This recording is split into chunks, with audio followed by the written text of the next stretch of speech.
Shalom, saudaraku yang dikasihi oleh Tuhan Yesus Kristus. Untuk periode minggu ini kita tidak berjumpa, tetapi kita berjumpa di siaran langsung seperti ini melalui video. Kiranya kita semua memahami dengan kondisi yang ada. Kami hanya mau menyampaikan visi dan misi dari Persekutuan Misi Kalimantan yang Tuhan taruh di dalam hati saya selama ini. Sebelumnya kita akan berdoa. Bapa di surga, dalam nama Tuhan Yesus, ajar untuk kami boleh tunduk taat dengan kebenaran-Mu, dan kami mau belajar supaya kami didewasakan dan kami menghasilkan sesuatu yang dapat dinikmati oleh Tuhan. Terima kasih, kami menyerahkan renungan pada sore hari ini hanya di dalam nama Tuhan Yesus Kristus. Amin. Bapak, Ibu, Saudaraku yang dikasihi oleh Tuhan Yesus Kristus, visi misi yang kami terima dari Tuhan ada 3. Sekali lagi ada 3. Yang pertama yaitu kita mengalami yang namanya dimuridkan dan nantinya akan memuridkan. Akan tapi sebelumnya itu ada 3 fase, ada tiga hal yang kita akan alami dan kita akan melalui hal-hal seperti itu. Yang pertama, setiap orang percaya harus mau dan mampu untuk didewasakan. Mengapa begitu? Ya, karena saya sendiri sebagai orang tua kadang-kadang ada hal kekanak-kanakan yang ada di dalam hidup saya secara pribadi. Tua itu pasti, akan tetapi untuk menjadi dewasa itu tidak tiba-tiba. Dewasa itu pilihan. Sehingga dengan demikian setiap orang yang mau menjadi dewasa itu ada proses, yaitu untuk mau diajar, mau untuk belajar, didewasakan. Lah, proses pendewasaan itu hanya melalui kebenaran firman Tuhan. Tidak ada yang lain. Kalau ada orang mengatakan ada perkara-perkara yang melalui kita sekolah dan lain sebagainya, boleh. Akan tetapi melalui kebenaran firman Tuhan maka kita didewasakan. Tanpa kedewasaan seseorang tidak akan mengalami pertumbuhan di dalam iman dan pengharapannya kepada Tuhan. Itu yang pertama. Yang kedua, sesudah didewasakan seseorang harus mau bertumbuh. Apa itu bertumbuh? Bertumbuh itu mengalami satu perubahan. Kalau pohon itu tidak pernah mengalami pertumbuhan, maka pohon itu tidak akan pernah menjadi besar.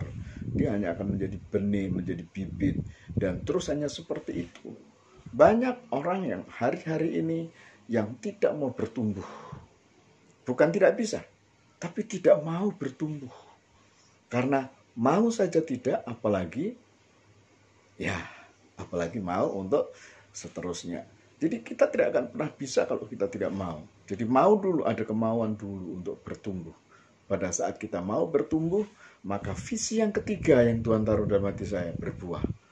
Berbuah itu ada 3 hal, yaitu buah roh, buah pertobatan, dan buah, yaitu hasil yang Tuhan mau, yaitu jiwa. Setiap kita harus menghasilkan jiwa bagi kemuliaan, kebesaran nama Tuhan. Saya percaya, saya yakin melalui 3 perkara ini, kalau kita bisa didewasakan, kita mau bertumbuh, maka kita akan berbuah. Jadi berbuah itu diawali dari satu perkembangan seseorang yang sebelumnya dia ada tahap yang namanya pendewasaan atau didewasakan. Tanpa seseorang dia mengalami pendewasaan, tidak mungkin dia bertumbuh. Tanpa pertumbuhan yang baik, maka satu pohon yang ditanam Tuhan tidak akan mengalami buah. Juga demikian dengan kekristenan kita. Kekristenan tidak akan pernah mengalami hasil yang baik. Bahkan nanti Tuhan katakan, aku tidak kenal. Seperti dalam Matius pasal 7 ayat yang ke-21. Pada saat kita sudah melayani capek-capek, kita sudah melayani begitu lama, tapi Tuhan katakan, aku tidak kenal. Untuk itu, saudaraku yang dikasihi oleh Tuhan Yesus Kristus, Persekutuan Misi Kalimantan mengemban tugas, yaitu 3 hal. Siapa yang akan didewasakan? Setiap orang percaya yang mau. Sekali lagi, yang mau. Bukan bisa atau tidak, tapi yang mau didewasakan. Sesudah didewasakan, maka seseorang yang sudah percaya kepada Tuhan, dia mengalami pertumbuhan. Ada satu mengalami perubahan. Yang dulunya negatif menjadi positif. Yang dulunya dia berpikir selalu negatif, akan mulai berpikir positif. Di tengah-tengah wabah corona ini, kita terus berpikir yang positif, mengimbangi sesuatu yang terus kita alami, terus kita dengar setiap hari, baik di medsos maupun di masyarakat. Bahkan kita mengalami lockdown untuk di kota Balikpapan khususnya, bahkan di kota-kota lain sudah. Maka kita hanya satu pengharapan, mengalami pertumbuhan. Justru dengan peristiwa ini, maka apa yang terjadi? Maka kalau kita boleh mengamati bersama-sama, kesempatan untuk kita membawa banyak jiwa bagi kemuliaan Tuhan. Tapi bagaimana kita nggak bisa keluar rumah? Tidak apa-apa.